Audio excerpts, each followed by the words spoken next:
communiqué émanant de la Fédération des Églises chrétiennes de Madagascar, FFKM, suite aux tragiques événements d'Ikung il y a quelques jours.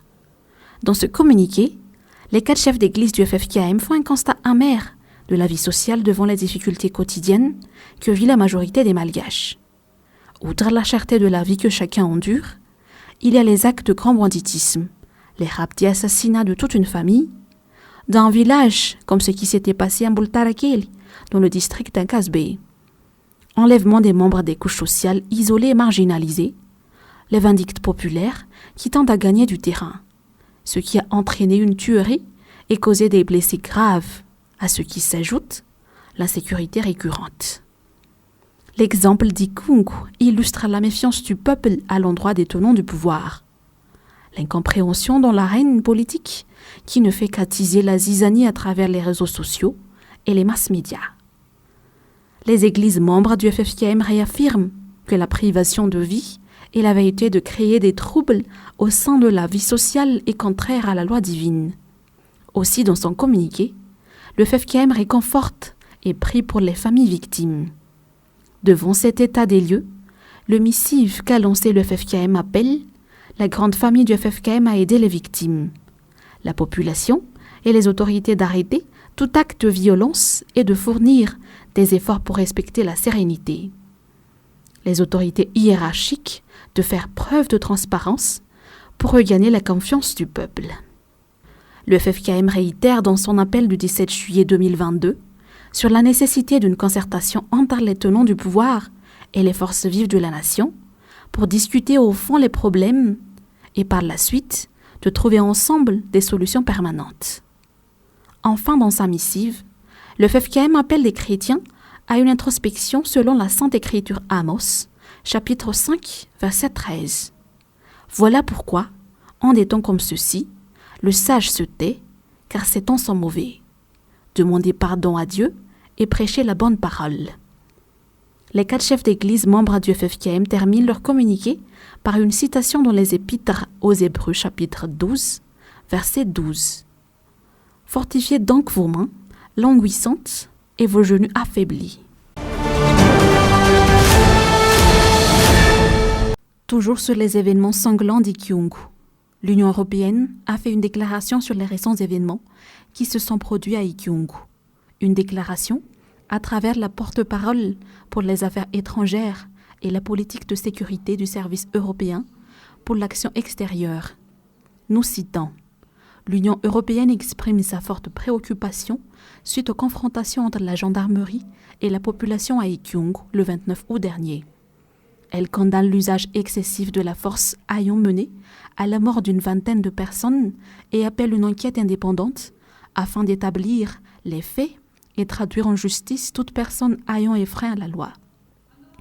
Par ailleurs, l'Union européenne rappelle son attachement à la lutte contre les violences contre les personnes atteintes d'albinisme. Tout doit être fait pour protéger ces personnes et les soutenir dans leur lutte pour une vie sans discrimination, stigmatisation et violence.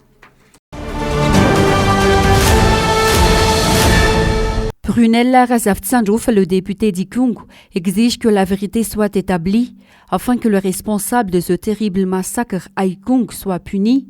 Selon ce député, il n'est pas acceptable de perdre la vie des compatriotes, quelle qu'en soit la raison. Ces incidents ne sont pas produits si l'avertissement et la sommation donnée par la police étaient vrais, selon toujours cet élu local. Ces personnes n'avaient même pas pénétré dans la zone inaccessible ou la soi-disant zone rouge lorsque les forces de l'ordre ont ouvert le feu. Devant un parterre de journalistes, cet élu, originaire du district d'Ikiungu, a exprimé sa profonde consternation face à ce triste événement qui a coûté la vie à plus d'une dizaine de personnes et blessant plus d'une vingtaine, hommes, femmes et enfants. Le message lancé par ce représentant élu à Ikiungu était également clair.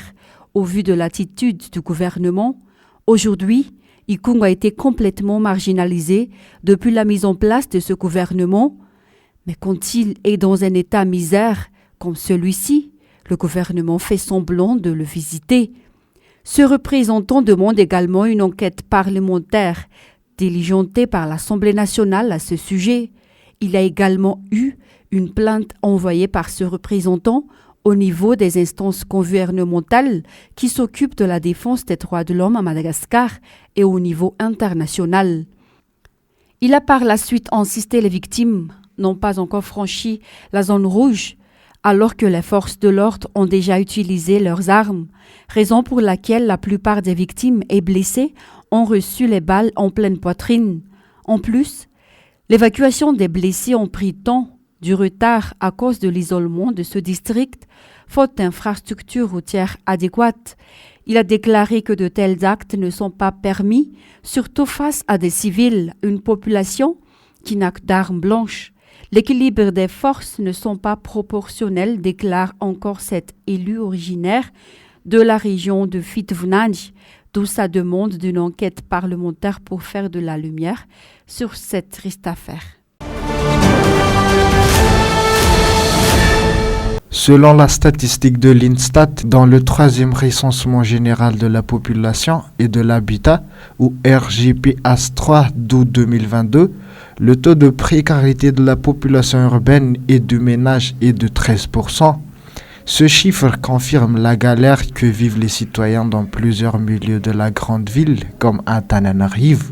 7% de la population urbaine n'a pas connu une instruction au niveau scolaire, comme le cas du quartier d'Anuspe Ivulnirai dans le 4e arrondissement, ou une association internationale, Mille Espoirs, qui prend en charge plus de 255 enfants défavorisés. Le but, c'est de pouvoir venir en aide aux enfants défavorisés du quartier d'Anuspe et de leur apporter au moins un repas par jour et puis leur dispenser quelques règles d'hygiène, leur brosser les dents, leur donner des douches parce qu'on a installé des douches, des WC, des urinoirs. L'association ne compte pas rester là, mais a un objectif défini, celui d'élargir au maximum le nombre d'enfants et personnes bénéficiaires de ce don. On a déjà 300 enfants dont dans les enfants on a 10 personnes âgées qui n'ont pas de ressources, qui sont vraiment seules dans le quartier, plus 10 handicapés mentaux ou physiques qu'on aide aussi parce que ils n'ont pas de rentrée d'argent et c'est très compliqué pour eux. Le but c'est d'arriver à 500 à fin septembre. L'État devrait faire preuve d'une stratégie politique nationale conforme pour enrayer ce fléau. Il n'est plus question des enfants du Sud qui sont exposés à la famine et non scolarisés, mais c'est une situation générale de la grande île. Les associations et les organisations non gouvernementales assurent la tâche à la place du gouvernement, tandis que ce dernier s'est préoccupé du secteur tertiaire qui n'a pas d'effet sur le social. Les Barrés U18 affronteront le Tchad 2023 à Algérie. Les Barrés de Madagascar U18 ont eu raison devant la formation botswanaise cet après-midi sur un nul de 1 but partout. Le match a été très ouvert entre les deux formations. Les Barrés amorcent une attaque bien orchestrée au milieu de terrain et qui a fini par une signature de Carolus à la 22e minute. C'est sur ce score de 1-0 que les deux équipes ont terminé la première partie. Mais la deuxième partie a vu un léger fléchissement du camp malgache. Les Barrés ont joué la défensive, ce qui a avantagé les 11 Botswanais imposés, ce qui leur valut un but à la 65e minute. Et c'est sur ce score de parité de 1 but partout que les Barrés et les Botswanais se sont séparés.